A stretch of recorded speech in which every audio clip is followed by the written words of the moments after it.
bos lain. Jadi makanya hari ini kami bertiga gitu. Tentu dengan isu-isu yang berkembang, saya tidak mau jadi kontraproduktif. Ya, contoh misalnya, tiba-tiba beredar isu Van Gaal. Ya, hari Senin, wah gitu.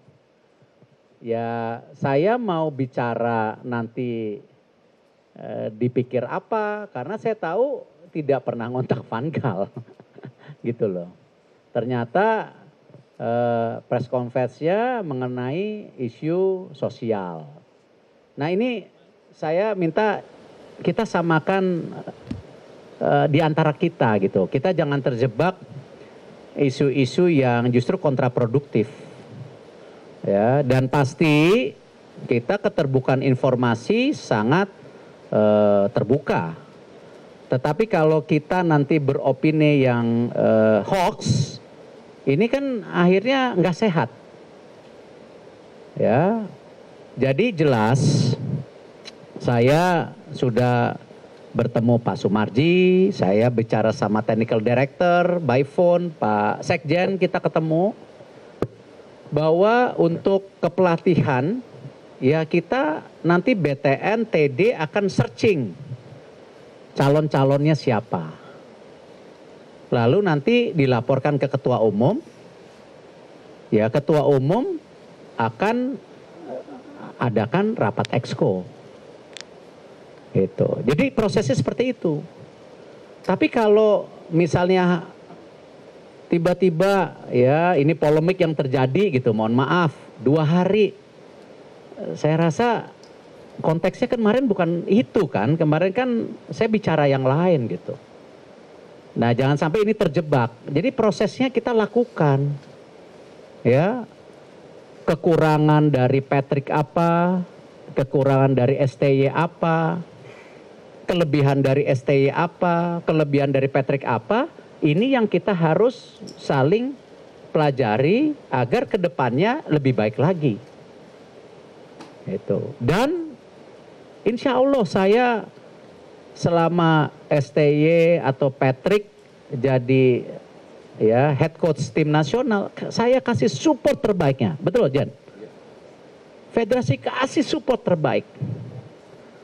Tetapi tentu ya bola seperti itu. Up and down, ada hasil yang harus dipertanggungjawabkan. Ya, tapi nggak ada favorable. Kadang terpenting itu kan tadi, sepak bola ini kita bangun untuk nasional dari generasi ke generasi. Ingat loh. Ya, blueprint PSSI itu tidak berubah. Kita maunya 2034. Karena kenapa?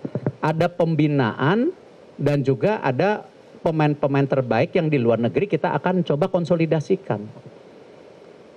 Tapi ada opportunity, ya kita coba gitu. Dan saya rasa secara gentleman saya udah mohon maaf, ya baik ke masyarakat, baik ke pemerintah. Secara gentleman loh, langsung.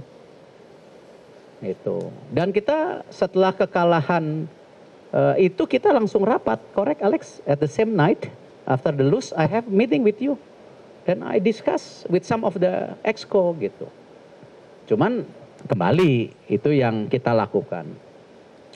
Nah lalu nanti bicara FIFA Match Day. Ya kembali, kalau kita belum dapat pelatihnya, ya mungkin kita juga nggak bisa tergesa-gesa untuk melakukan FIFA Match Day. Walaupun kita sudah ada planning, ranking 100, ya bagaimana nanti AFC 2027, ingat loh ada kompleksitas loh, AFC 2027 bulan Januari bukan FIFA Match Day loh. Ini ada kompleksitas. Dan roadmap ke Piala Dunia. Ini kan kita lihat. Jadi pelatih ini nanti ada tolak ukurnya juga gitu. Maunya strata kepelatihan komplit. Nah ini yang kita harus bangun sama-sama. Nah FIFA Match Day ya kita hari ini prioritaskan untuk persiapan SEA Games. Ya, tim U23 kita yang dibawa Coach Indra Safri. Ya, karena Desember kan sudah SEA Games. Ya, dan kita sudah rapat secara internal dan saya dengar sudah dipanggil tim evaluasi, verifikasi. Itu ya kita coba targetkan maksimal. Kenapa? Kembali, ini kan bukan zona yang netral, di mana tim sepak bola negara tuan rumah bukan tim yang tidak diunggulkan seperti di Kambodia. Nah, memang secara kocokan pool, menarik, ya. Tapi ya target tentu ada maksimal. Nah, kita jalankan dulu aja. Nanti juara grup dulu bisa tidak, semifinal bisa tidak. Yang pasti sama seperti ya Coach Sintayong, Patrick, Coach Indra, kita akan support habis-habisan dengan melakukan ya FIFA Matchday bulan Oktober dan November. Oktober udah kemarin, November kita kasih lagi. Dan bukan tidak mungkin kita coba manggil pemain-pemain terbaik yang kita punya. Ya kalau memang mereka bisa bergabung di tadi ya jeda di bulan Desember yang mungkin beberapa liga tidak berhenti. Ya, kita undang Adrian Wibowo, kita undang Marcelino, kita undang Mauro, Ivar ya dan lain-lain pasti. Karena kita mau target maksimal. Nah, seperti apa ya nanti kita lihat perjalanannya gitu. Lalu kembali sama juga ya kita juga untuk timnas U17 ini sama ya Coach Nova adalah coach salah satu terbaik yang Indonesia punya saat ini ya. Kalau ditanya sudahkah Coach Nova berhasil? Berhasil, karena ingat juga blueprint target Piala Dunia U17 itu sebenarnya 2031 U17 World Cup. Ya kan Pak Sekjen? Ternyata kita bisa masuk waktu kemarin tuan rumah 2023, sekarang masuk kualifikasi langsung. Tetapi ya kan berubah juga FIFA-nya yang tadinya berapa tahun sekali, sekarang setiap tahun. Artinya Coach Nova sudah berhasil, PSSI juga menyiapkan lagi yang U17 tahun depan lagi yang kita sedang lakukan di Elite Pro Academy dengan pelatih kita maunya lokal, siapapun nantinya. Nah, Coach Nova kemana? Ya, dia naik kelas. Ya, ke U20. Tapi ini kan masih diskusi. Ya, jadi itu yang kita lakukan. Nah, saya juga berharap ya teman-teman media harus menjadi bagian membangun sepak bola kita dan kebenaran.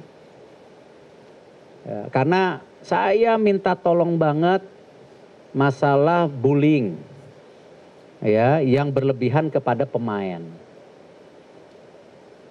Kita harus sayang loh aset kita, nggak gampang. Kita punya pemain seperti Rido, Marcelino, ini kan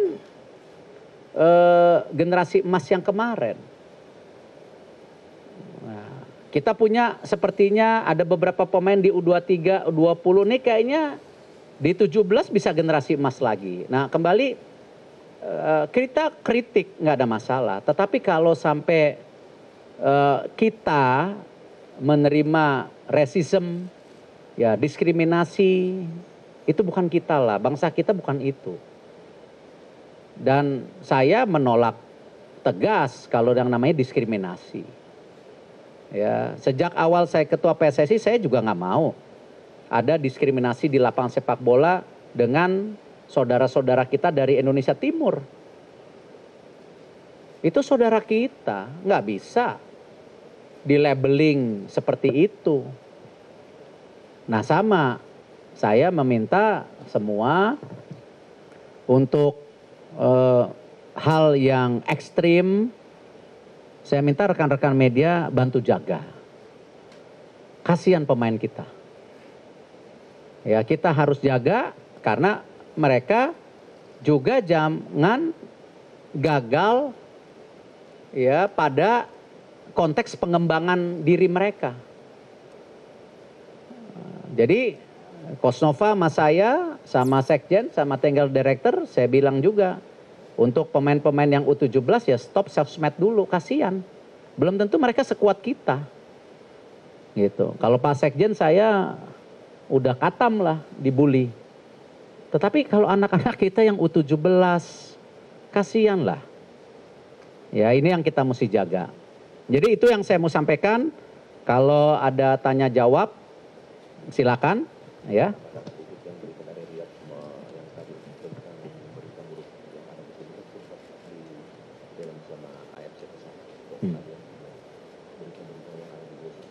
Ya. Pak Sekjen mungkin sampaikan, silakan. Ya, izin Pak Ketua Umum, hanya ingin menyambung apa yang disampaikan oleh Pak Ketua Umum. Pada hari lalu saya beserta Wakil Ketua Umum PSSI baru pulang di Riyadh, AFC Conference. Beberapa negara termasuk dari AFC menanyakan ke kita, "Loh kok kalian di negara kalian ribut banget tentang bahwa Korea, Jepang akan keluar dari AFC?" Kita juga kaget, berita dari mana? Dan ini kan tidak baik bagi kita, bagi federasi kita, bagi PSSI tentang berita itu, dan itu udah sangat viral banget di AFC tentang berita-berita dan media-media Indonesia menyampaikan tentang akan mundurnya Jepang, Korea dari konfederasi ini, dan bahkan disebutlah di dalam berita yang di kita Jepang, Korea dan beberapa negara akan membentuk konfederasi sendiri. Nah, ini tolong juga kawan-kawan bisa bijaklah untuk menyampaikan hal itu karena ini tidak baik bagi kita, termasuk bahkan akan tidak lebih baik bagi PSSI. Kita juga malu-malu juga ketika disampaikan demikian karena AFC itu medianya sangat aktif. Mereka tahu apa yang terjadi di Indonesia. Nah, sangat disayangkan bahkan dari Irak pun tidak ada mereka akan keluar dari AFC. Itu kan hanya statement dari media, bukan dari Federasi Irak. Apalagi di sana disampaikan juga Federasi Sepak Bola Jepang akan keluar. Mohon, ini sangat tidak baik bagi kita, sangat tidak baik bagi federasi, dan ini memang memalukan. Saya berharap kawan-kawan media untuk bijaklah untuk hal itu, karena ini atas nama baik federasi kita dan nama baik bangsa kita. Terima kasih Pak Ketum.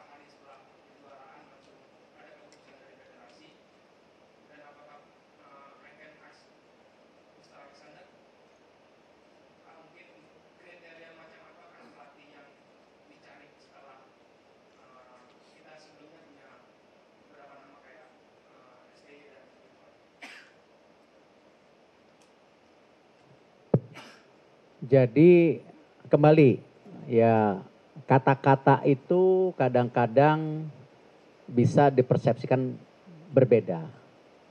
Jadi yang kita sepakatin kan mutual, ya itu agreement memutuskan kontrak. Karena dari pihak mereka menyadari salah satu targetnya adalah bagaimana lolos ke Piala Dunia. Tidak mudah. Kami juga menyadari itu menjadi bagian kita menjadi target yang kita bisa dorong sama-sama gitu. Jadi kesepakatan bersama. Nah, kalau mengenai individu misalnya, apakah mereka memutuskan pulang atau coach sebelumnya memutuskan tinggal di sini, ya itu bagian tentu di luar konteks kami dari federasi ataupun saya sendiri, ya. Tapi jelas hubungan kerjasamanya selesai dan kita review bersama-sama dan positif hubungannya, gitu. Nah ini yang saya juga kita jaga untuk menjaga yang sedang kita bangun ke depan gitu.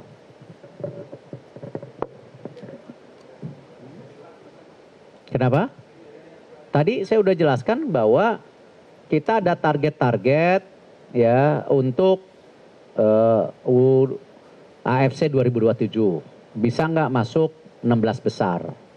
Karena kalau ranking kita itu kan di Asia mungkin sekarang masih 20 besar. Nah, bisa nggak masuk 16 besar? Lalu bisa nggak dengan sukses itu kita berani membuka target lolos lagi Piala Dunia? Nah ini kan kembali ya kata karakter daripada pelatihnya ini yang kita lagi searching gitu. Ya tentu tidak ada pelatih yang sempurna. Ada pelatih yang kuat di manajemen pemain. Tetapi secara taktikal mungkin belum. Nah, tapi dia disupporting oleh timnya. Itu di klub-klub banyak kok seperti itu. Ada juga pelatih yang sangat kuat di taktikal, tapi mengenai X faktor pemain dia minta timnya urusin. Ya, ada seperti itu. Nah itulah kenapa tadi saya bilang proses belajar yang kita lakukan selama ini itu yang nanti kita coba lihat pelatih apa yang bisa lebih baik melakukan hubungan ke depan, tidak hanya target tapi juga hubungan antara pelatih dan pemain dan juga pelatih dan federasi penting. Nggak bisa pelatih juga distant dari program yang sedang dibangun oleh technical director ataupun BTN. Gitu. Ini karena kita akan bangun juga kan tetap yang seperti tadi teman-teman media dan saya sudah sampaikan ada juga nanti U23, 20. Ini kan strata ini tetap kita bangun. Nah, hubungan antara pelatih kompleks. Nah, ini yang kita harus jaga juga, benang merah supaya kita benar-benar punya sistem persepak bolaan yang sama seperti negara-negara yang kita lihat di Asia maju. Kalau enggak, polanya enggak bisa. Pelatih U17 pakai pola beda. Cara melatihnya beda, U20 beda, U23. Nah, sinkronisasi pemainnya gimana? Itu yang kita harapkan, kita membangun sistem gitu.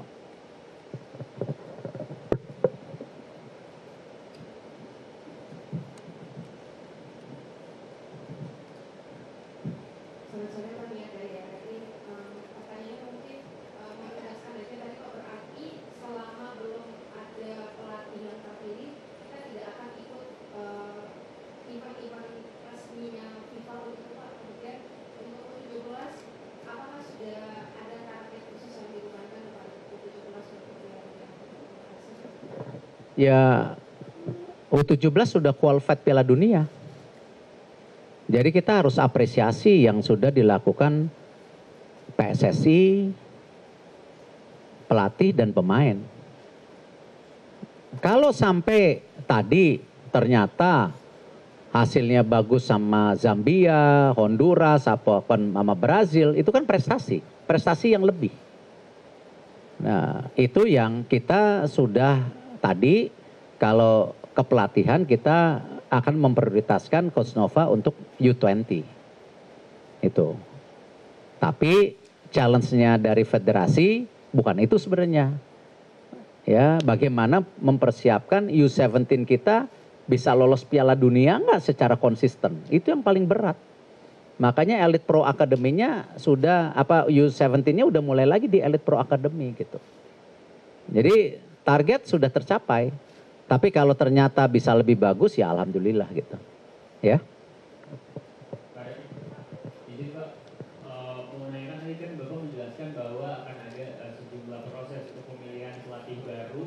Ini bisa, nama saya Emir, dari Saudara TV. Ini untuk tenggat waktu dari proses pemilihan pelatih baru ini bisa disampaikan nggak Pak? Kapan tenggat waktu yang memang akan diberikan oleh PSSI? Terus yang kedua, tadi kan disebutkan bahwa akan ada recognition. Apakah akan ada kemungkinan untuk pelatih intern yang ditunjuk oleh PSSI? Dan yang ketiga ini kan isu hangatnya CLBK STI ini bergulir di masyarakat. Sehingga masyarakat menyebutkan masih belum selesai dengan STI itu. Apakah dari PSSI ada akan kemungkinan begitu untuk CLBK dengan STI? Terima kasih Pak. Tadi saya udah jawab, ya bahkan ketemu pempret-pempret, ya bahwa yang namanya Coach Sintayong dan tentu Coach Patrick sudah menjadi bagian masa lalu. Tapi apa yang telah diberikan Coach Sintayong kita apresiasi. Apa yang kekurangannya kita pelajari. Sama juga dengan Coach Patrick. Kita apresiasi, kekurangannya kita pelajari. Makanya kita mencari yang namanya pelatih bisa nggak lebih baik daripada sebelumnya. Dengan track recordnya, dengan targetnya. Dan targetnya sendiri ada jangka pendek dan jangka panjang. Seperti itu yang kita lakukan. Jadi ya kembali ya kita nggak bisa menutup mata apakah Coach Sintayong tidak sukses, apakah Coach Indra tidak sukses. Ya, Coach Indra membawa juara SEA Games 32 tahun. Ya kan? Nah, sama dengan coach-coach yang lainnya kita harus apresiasi termasuk Coach Nova. Gitu. Terus yang lainnya yang dua tadi apa? Tadi saya sudah sampaikan, saya rasa kita nggak terburu-buru menunjuk kepelatihan. Tadi saya sudah sampaikan bahwa kita prioritaskan buat FIFA Matchday ini, ya kita ada ranking 100 target. Nanti kita bedah, oh Maret tahun depan kita mesti apa, Juni mesti apa, September mesti apa, Oktober, November kalau tidak salah tahun depan itu FIFA Matchday-nya nempel. Jadi lebih lama, mungkin bisa 15-20 hari kalau tidak salah. Nah kita mesti bikin planning untuk tadi bagaimana kita menuju 100. Bisa nggak dengan pertandingan-pertandingan besar itu gitu kan. Nah sekarang November ini kita belum ada bayangan karena pelatihnya sendiri kita belum masuk ke dalam kategori searching 5 pelatih, 6 pelatih. Ya, yang saya udah sampaikan mungkin teman-teman juga udah dengar di beberapa pertemuan dengan Pempret tadi malam, saya sampaikan bahwa hari ini saya sedang menjalani ya pendekatan ulang kepada stakeholder internasional seperti yang tadi disampaikan Pak Sekjen. Benar nggak sih? Ya, kok ada kegiatan mau bikin konfederasi baru? Nah itu, saya juga mesti mulai membuka jaring lagi kepada rekan-rekan internasional. Yes, kita gagal.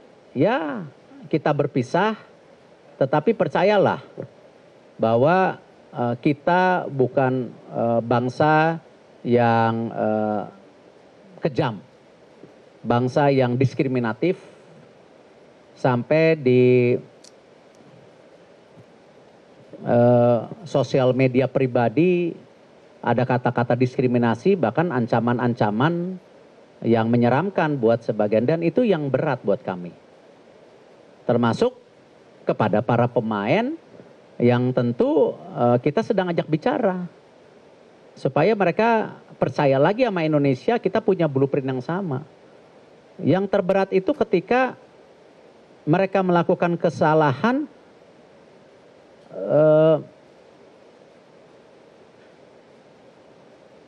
mereka seakan-akan harus dihabisi dalam karir sepak bolanya itu.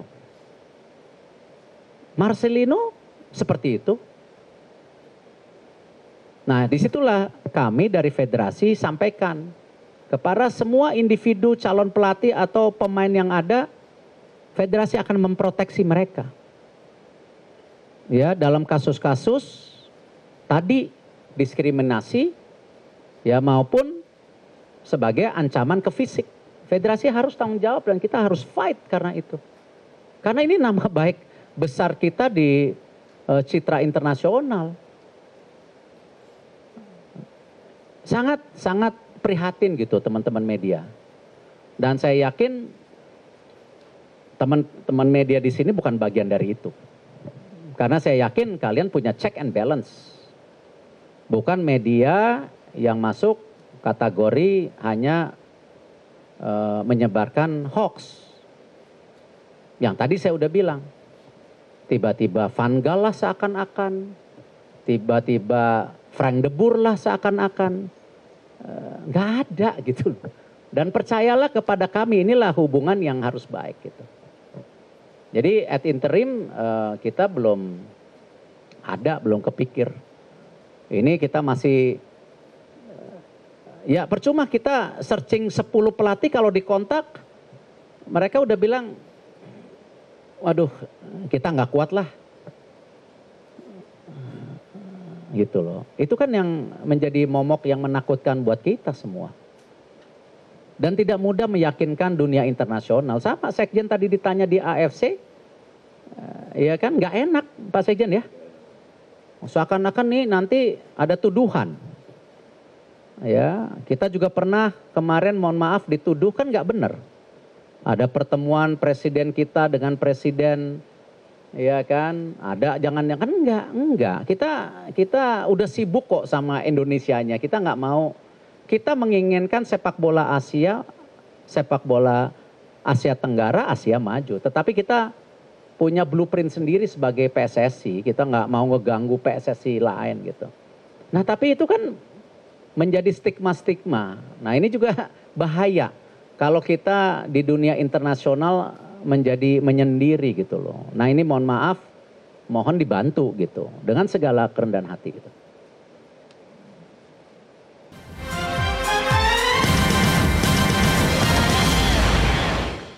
Jelajahi cara baru mendapatkan informasi. Download Metro TV Extend sekarang.